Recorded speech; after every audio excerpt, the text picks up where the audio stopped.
नया भारत नया कानून। 150 साल के बाद 3 अंग्रेजी कानून खत्म हो गए हैं और 3 नए भारतीय कानून लागू हो गए। इसके एक नहीं अनेक फायदे हैं। सबसे पहला फायदा कि गुलामी की सोच खत्म होगी। पहले उसका नाम था इंडियन पिनल कोड, उसमें इंडिया शब्द था। अब उसका नाम हो गया है भारतीय न्याय संहिता। तो अब भारत आ गया, इंडिया की जगह भारत आ गया। पहले वाले कानून का नाम था इंडियन एविडेंस एक्ट, नए वाले का नाम है भारतीय साक्ष्य संहिता। तो वो भी इंडिया गया, भारत आ गया। आम आदमी के लिए इसमें बहुत फायदे हैं। पहली बात तो ये कि जहां आपके साथ अपराध हुआ है वहीं जाके एफआईआर कराना जरूरी नहीं है। जैसे मान लीजिए आप बंगाल में थे, वहां आपके साथ कुछ मारपीट हो गई, अब वहां से आप भागे, वहां आपके पास डर के मारे इतनी हिम्मत नहीं पड़ी कि आप वहां एफआईआर करा सको। तो आप दिल्ली आ जाओ और दिल्ली में जाके एफआईआर करा दो कि बंगाल के इस थाने में इस स्थान पे आपके साथ ये हुआ है, आपकी एफआईआर रजिस्टर हो जाएगी।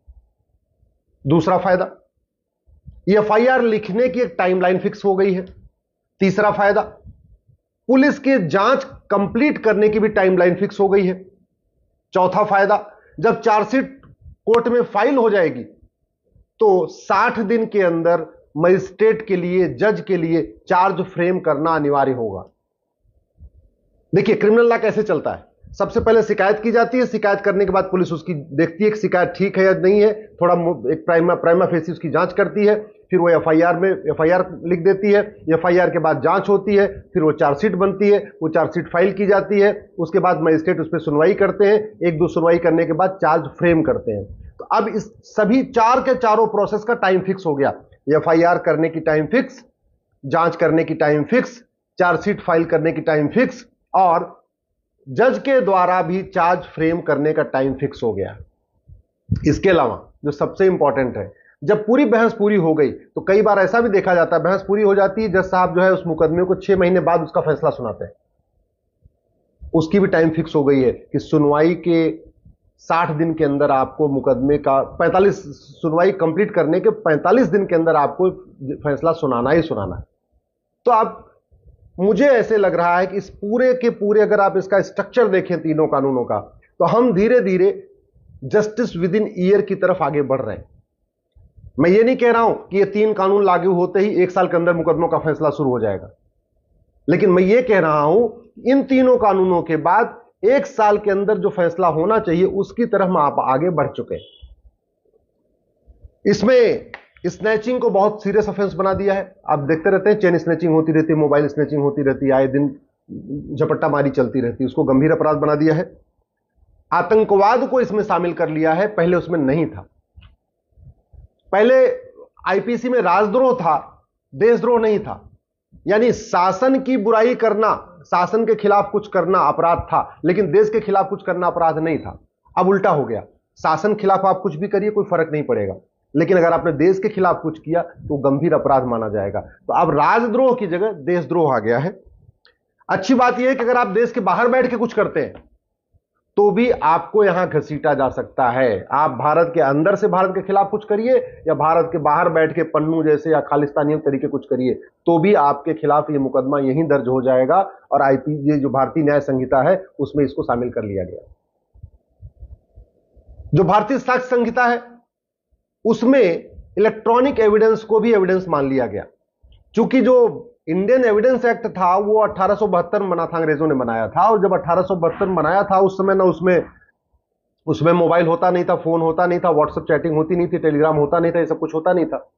तो इलेक्ट्रॉनिक एविडेंस को इंडियन एविडेंस एक्ट में एविडेंस नहीं माना जाता था। लेकिन अब नई वाली जो भारतीय साक्ष्य संहिता है इसमें सारे इलेक्ट्रॉनिक एविडेंस को भी एविडेंस माना जाएगा। आपने व्हाट्सएप चैटिंग किया, आपने एसएमएस के जरिए चैटिंग किया, आपने फोन के जरिए चैटिंग किया, चाहे आपने व्हाट्सएप कॉल के जरिए चैटिंग किया, टेलीग्राम कॉल करके चैटिंग किया, या कोई और ऐप यूज करके चैटिंग किया, या ईमेल के जरिए चैटिंग किया, या इंस्टाग्राम के जरिए चैटिंग किया, सारे के सारे इलेक्ट्रॉनिक जो कम्युनिकेशन है माध्यम, वो सब के सब एविडेंस माने जाएंगे। तो इससे भी सजा दिलवाने में काफी मदद मिलेगी। पहले क्या होता था, बहुत सारे गंभीर अपराधों में सबूत के अभाव में बरी हो जाते थे, क्योंकि इलेक्ट्रॉनिक वो हाई टेक्नोलॉजी यूज करते थे, उसको एविडेंस माना नहीं जाता था। तो बहुत सारे अब नक्सली, आतंकवादी, अलगाववादी, कट्टरपंथी, जिहादी, ये सब के सब सबूत के अभाव में बरी हो जाते थे। पुलिस सबूत नहीं दे पाती थी। इलेक्ट्रॉनिक एविडेंस होता था, इसके बावजूद भी वो सबूत के अभाव में बरी होते थे, क्योंकि इलेक्ट्रॉनिक एविडेंस को एविडेंस माना नहीं जाता था। अब क्या होगा, इलेक्ट्रॉनिक एविडेंस को एविडेंस माना जाएगा। इसलिए मेरा यह मानना है कि जो अब सजा का रेट डबल हो जाएगा। पहले कुछ राज्यों में सजा 10% होती थी, यानी अगर 100 एफआईआर होता था तो केवल 10 लोगों को सजा होती थी, 90 लोग बाइज्जत बरी हो जाते थे। कुछ राज्यों में ऐसा भी है कि 100 एफआईआर होता है तो 50 लोगों को सजा होती है, 50 लोग बरी हो जाते हैं। मेरा यह मानना है कि जहां 10% सजा होती थी अब वो 20% हो जाएगी, जहां 20% सजा होती थी वो 40% हो जाएगी। सजा का रेट डबल हो जाएगा। लेकिन इसमें और भी कुछ करने की जरूरत है। जो 3 नए कानून आए हैं, इसमें झूठ बोलने को गंभीर अपराध घोषित नहीं किया गया है, झूठी शिकायत को गंभीर अपराध घोषित नहीं किया गया है, झूठी गवाही को गंभीर अपराध घोषित नहीं किया गया है, झूठे हलफनामा को गंभीर अपराध घोषित नहीं किया गया। यानी मान लीजिए कोई बलात्कार का झूठा मुकदमा दर्ज कराता है, छेड़छाड़ का झूठा मुकदमा दर्ज कराता है, SC/ST एक्ट का झूठा मुकदमा दर्ज कराता है, तो उसको कोई सजा नहीं होगी। तो जो मिसयूज है वो चलता रहेगा। फायदे अनेक हैं, लेकिन जो कानून का मिसयूज हो रहा था, दहेज का झूठा मुकदमा, छेड़छाड़ का झूठा मुकदमा, बलात्कार का झूठा मुकदमा, SC/ST एक्ट का झूठा मुकदमा, उसके लिए इस कानून में कोई प्रावधान नहीं है। इसलिए मैं सरकार से निवेदन करता हूं, झूठी शिकायत, झूठा मुकदमा, झूठी जांच, झूठी गवाही, झूठी चार्जशीट, इसको भी गंभीर अपराध घोषित करें। दूसरा, झूठ पकड़ने के लिए नार्को पॉलीग्राफ ब्रेन मैपिंग को मैंडेटरी करें, अनिवार्य करें, उसको भी एविडेंस माना जाए। नार्को पॉलीग्राफ ब्रेन मैपिंग को, जितने व्हाट्सएप वगैरह तो अब मान लिया गया, लेकिन अभी न तो झूठ को